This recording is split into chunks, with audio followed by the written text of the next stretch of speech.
Dans la province du Haut-Ogooué, à Mwanda, on parle de l'arrestation de 34 personnes, motif trouble à l'ordre public, destruction des biens d'autrui et violation du couvre-feu. Des actes perpétrés lors du mouvement des casseroles enregistrés dans la ville minière. Jean Romano Loubalouba. Ces personnes en grand nombre ont pillé des magasins, érigé des barricades sur la voie publique et brûlé divers objets, entravant ici la circulation à Mwanda. Leur prétexte, le mouvement des casseroles.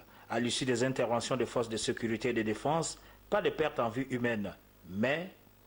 Il en ressort à cet instant que 34 personnes ont été interpellées et gardées à vue sous le chef de vol commis en réunion avec infraction, incendie volontaire, trouble à l'ordre public et destruction de biens.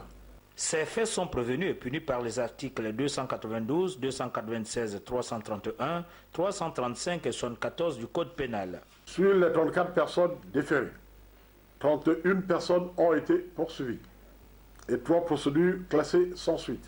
Sur les 31 personnes poursuivies, 22 ont été placées sous mandat de dépôt en raison de la gravité des actes commis et 9 personnes ayant joué un rôle accessoire ont bénéficié de la liberté provisoire.